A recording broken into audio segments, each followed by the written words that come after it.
masih kecil, kita gampang untuk mengurusinya. Tetapi ketika mereka beranjak remaja, mengapa mereka tiba-tiba sangat susah untuk diatur? Mereka tidak mau mendengarkan nasihat dari kita.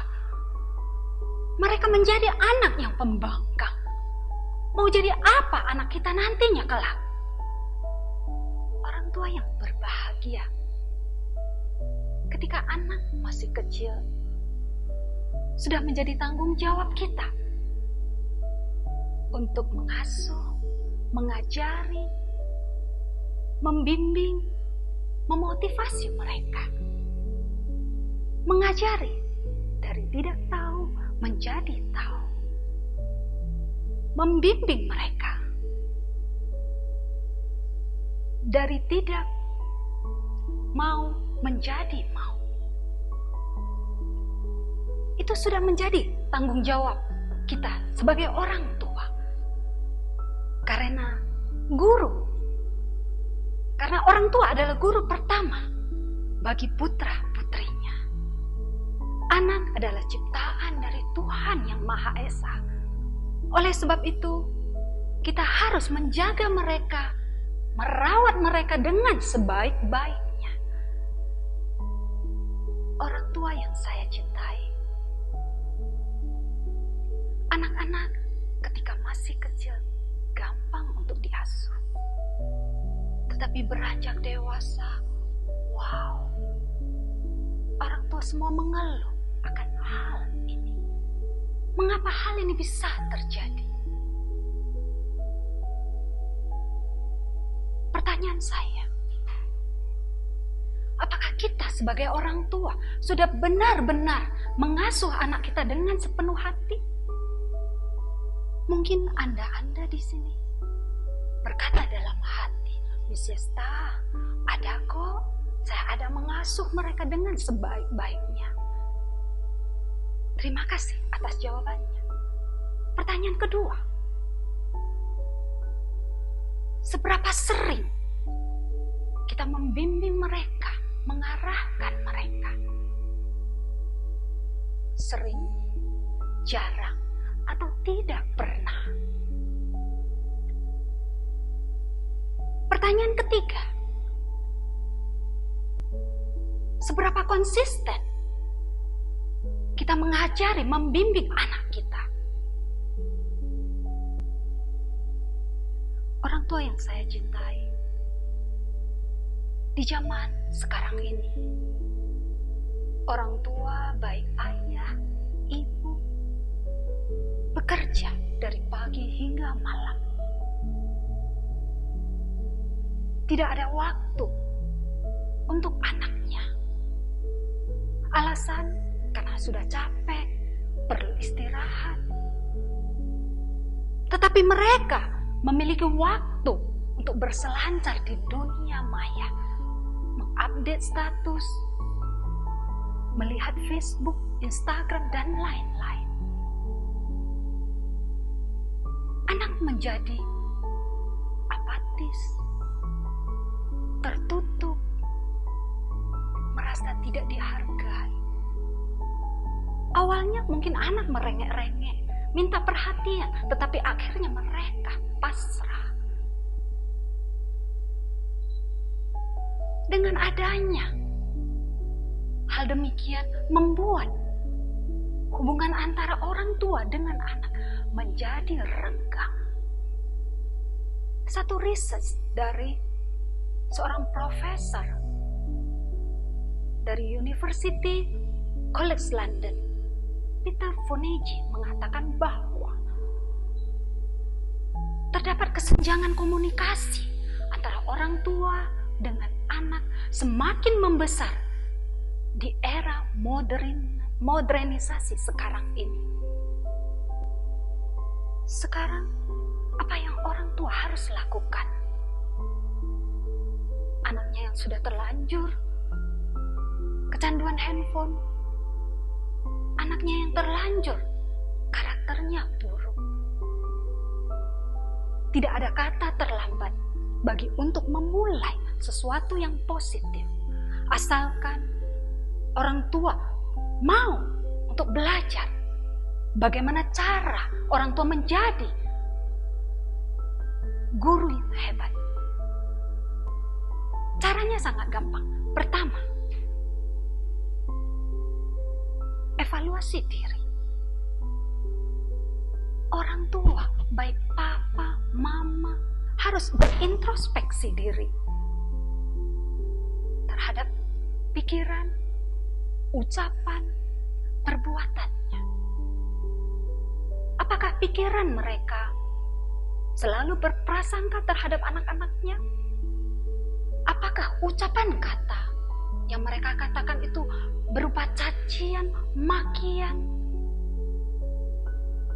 Apakah perbuatan mereka selaras dengan karakter yang diajarkan kepada anak-anaknya? Dulu ketika saya masih remaja, saya memiliki temperamen yang sangat buruk, sangat emosional. Suatu ketika saya mendengarkan pesan berisi paku yang ditancapkan di dinding. Bila kita cabut, apa yang terjadi? Membekas dan ada lubang-lubang pada dinding itu. Benar bukan? Sama halnya ketika kita mengucapkan kata-kata yang kasar, itu akan melukai hati orang lain. Dari situ saya bertobat untuk mau memperbaiki diri. Cara kedua, jalin komunikasi yang baik antara orang tua dengan anak. Komunikasi dua arah. Orang tua mendengarkan tanpa menghakimi. Iya, mendengarkan tanpa menghakimi.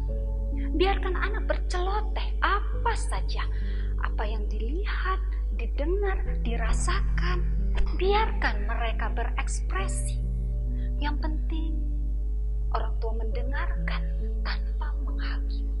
Topiknya bebas, boleh apa saja, asal jangan apakah sudah buat PR, apakah sudah belajar, please. Topik yang lain. Bila orang tua memiliki waktu untuk anaknya, anak akan merasa dicintai. Tetapi sebaliknya, bila orang tua tidak memiliki waktu untuk berkomunikasi, anak akan merasa kesepian. Satu riset dari Duke University Medical Center menyatakan bahwa orang yang kesepian mempunyai risiko 3 hingga 5 kali lebih tinggi mengalami kematian dini. Teman saya, bisa dibilang teman karib, curhat kepada saya. Sista, anak saya kok mendadak ya berubah sikapnya. Tadinya anak saya begitu baik, begitu mudah untuk diasuh. Tetapi sekarang ini ketika sudah remaja, dia menjadi anak pembangkang. Susah sekali untuk diatur. Mengapa demikian?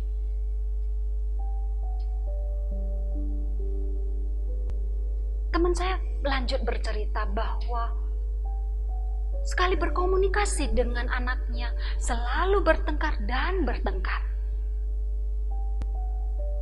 Teman saya sampai bingung apa yang harus dia lakukan. Terakhir saya mendapat kabar bahwa anaknya mencoba untuk bunuh diri sebanyak 2 kali dengan menyayatkan tangannya dengan pisau silet. Sungguh tragis bukan? Kita tidak ingin anak kita seperti ini bukan? Marilah kita memiliki waktu berkomunikasi dengan mereka. Cara ketiga, pupuk kebersamaan dengan mereka. Ya, kebersamaan. Seperti main bersama dengan mereka. Anda tahu mainan apa yang terbaik buat putra-putrinya? Apakah mainan canggih? mainan mahal, mainan import? Tidak. Mainan terbaik yang ada di muka bumi ini adalah kedua orang tuanya. Ya, papa dan mamanya.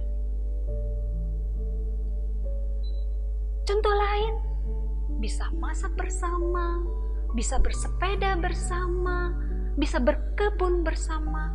Pokoknya dilakukan secara bersama-sama. Dengan demikian, anak merasa berharga, merasa dirinya diperhatikan.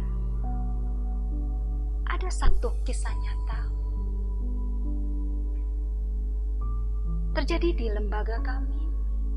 Seorang guru di kelas 3, ada murid baru yang dia sangat pendiam, sangat tertutup. Ketika waktunya istirahat,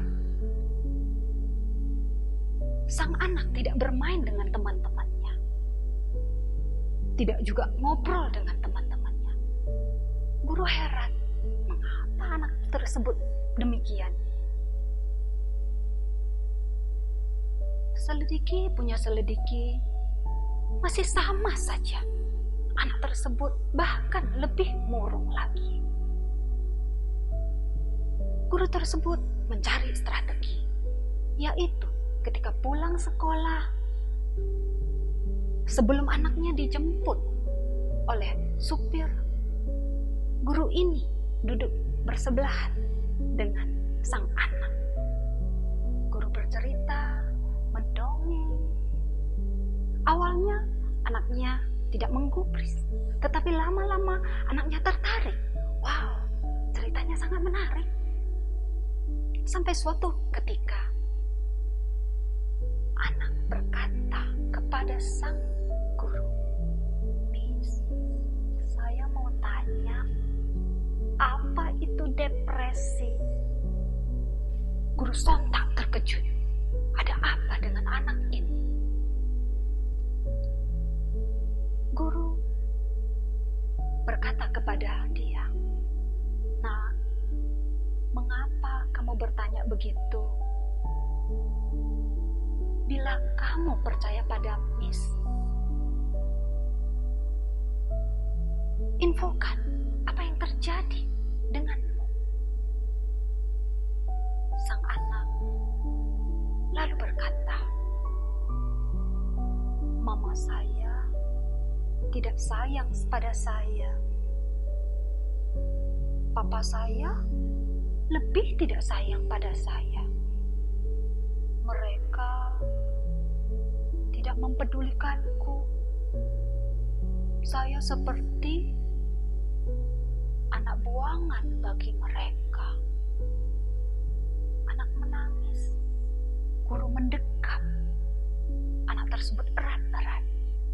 Guru pun menangis.